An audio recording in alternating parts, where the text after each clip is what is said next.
بولتے بولتے بولیں گے سبحان اللہ، نہیں بولے گا تو ہاتھ میں لقوہ مار دے گا۔ یہ بتائیے بدتمیز بددعا کرنے کے لیے آیا ہے کیا؟ یہ ہاتھ اٹھا کے بولیے، پینک پھیلا کے بولیے، پاؤں چڑھا کے بولیے امانہ کھانا ہے تو نعت پڑھ، پیسہ لے گھر چلا جا، اس کے آگے زیادہ بات نہیں کرنے کا کی تعریف کیجئے۔ فالتو بات لوگ بھی کہتے ہیں نا کہ صاحب کہ جنت تو ہماری جاگیر ہے۔ کیسے جاگیر ہے؟ ہمارا باپ آدم علیہ السلام وہ جنت میں رہتے ہیں، ہمارے باپ کی جاگیر ہے جنت۔ یعنی صرف بد عملی کو بڑھاوا دینے کے لیے اس طرح کے جملے کو بیان کرنا۔ میں کہتا ہوں کہ یہودی بھی تو آدم کی اولاد ہے، وہ کہاں سے آ گیا ہے؟ کیا تم بولے گا کہ یہودی کہے کہ جنت میرے باپ کی جاگیر ہے، میں مرنے کے بعد جنت چلا جاؤں گا؟ وہ بھی تو آدم کی اولاد ہے۔ بیکار کی باتیں بول کر لوگوں کو بد عملی، لوگوں میں پروان چڑھانا، یہ غلط بات ہے۔ نعت پڑھیے، نبی کی تعریف کیجئے، فالتو بات مت بولیے اور نعت پڑھ کے چلے جائیے۔ اور یہ مت بولیے کہ صاحب ایسا کر دیجئے گا تو سیدھے جنت مل جائے گی، اور ویسا کرنے سے جنت چلے جائے گا۔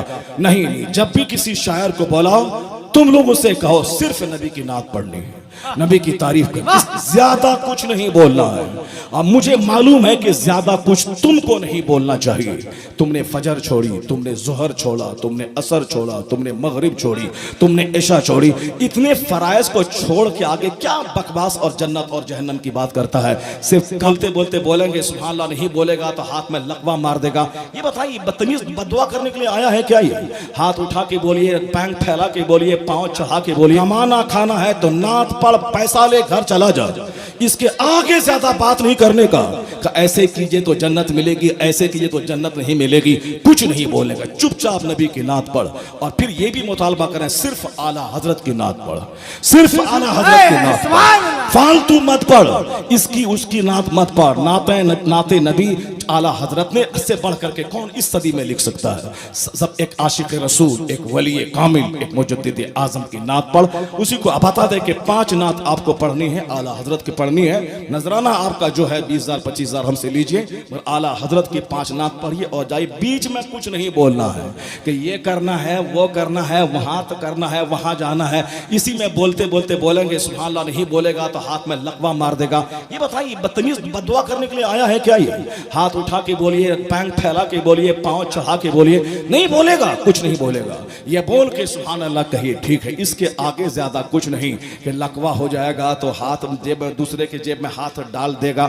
یہ ساری باتیں بول کے رونق تقدس کو پامال کر دیا ہے ان لوگوں نے۔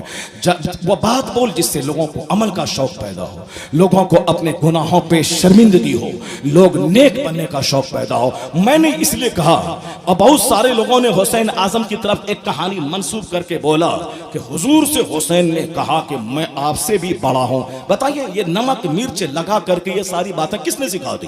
یہ بہت سارے نقیبوں، بہت سارے ناظموں نے غلط باتیں بول کر۔ الیاس بھائی ہیں کیا فالتو بات بولتے ہیں؟ فلاں آدمی آ رہا ہے، وہ نعت پڑھیں گے، تقریر کریں گے، ایک شعر پڑا ہو گیا۔ اب بہت سارے آدھا گھنٹہ ٹائم لے کر صاحب غلط کرامت بیان کر کے صرف عقیدت سے کھلواڑ کرنا۔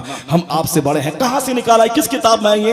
امام حسین نے کہا کہ ہم آپ سے بڑے ہیں، اگر وہاں کہا بھی ہوگا نظرہ کچھ ہے بس اپنا بنانے کے لیے کہ نانا مصطفیٰ میرا ہے اور کسی کا نانا تو مصطفیٰ نہیں ہے۔ میں کہتا ہوں حسین اعظم کا ہی نانا مصطفیٰ ہے اور کسی اور کا بھی نانا ہے، امام محسن کے بھی نانا ہے، امام حسن کے بھی نانا ہے۔ جناب زینب کی اولاد جو حضور کی 4 بیٹیاں ہیں، زینب ہیں، رقیہ ہیں، ام کلثوم ہیں، فاطمہ الزہرا ہیں، اب ان سب کی اولاد کے بھی تو نانا مصطفیٰ ہیں۔ اب صرف حسین کیسے کہہ سکتے ہیں کہ میں سب سے لاجواب ہوں، میرا نانا مصطفیٰ جان رحمت ہے؟ بہت ساری باتیں اپنی طرف سے بنا کے لوگ بیان کرتے ہیں۔ تو بیان حسین اعظم نے کی زندگی میں کہیں بھی گھمنڈ نہیں ہے، کبھی بھی غرور نہیں ہے، جبکہ غرور اس کو زیب دیتا ہے۔ میں غرور کا لفظ نہیں بولوں گا، ناز ان کو زیب دیتا ہے۔ ظاہر سی